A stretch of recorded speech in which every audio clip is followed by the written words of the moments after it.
ku zo nan ina bukatar kowa. Dan Allah ku matso ku faɗa mini ni kan ku nawa ne mata na.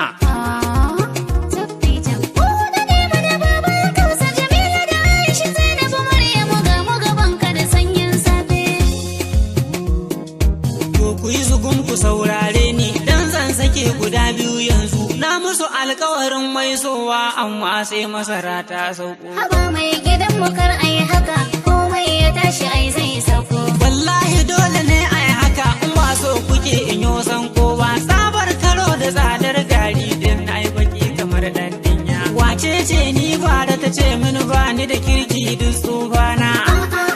Ba ne ce ba zagin miji ba halina ba. Yau ita zan kora a gidana. Ni kam na dade da soke ciki na tun kan dare ya dawo rana.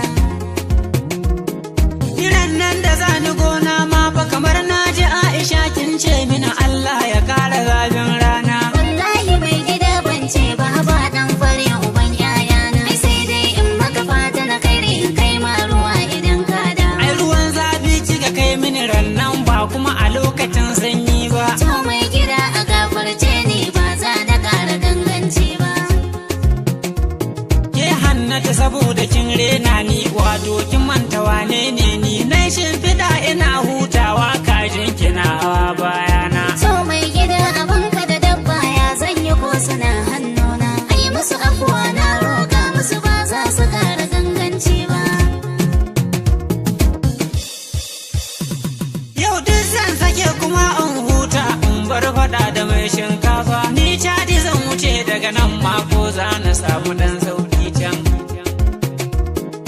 Ke kuma Jamila na zo kanki yar kan zagi gwanar jan baki. Har za ki kyala dutsen guga bare ya babbake kayana. Wallahi ba da niyya nai ba, amma mai gida a gafarce ni ba zan ƙara babbake kaya ba.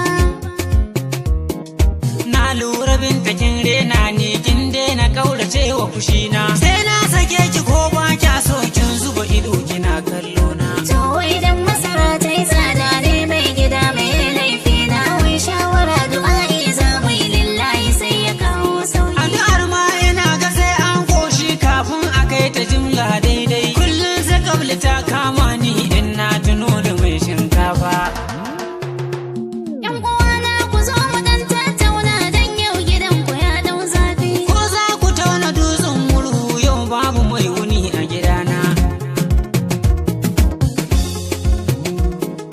To mai gidan mu kaji shi sirri a barwa hanji.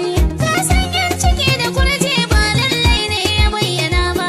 Kin kare jiko da Hausa ni ban san me kike faɗa ba. Zan ma taimako da jari ne zame wani rufin asiri. Ni ma zan dano da nawa domin harkar ta ƙara kwari.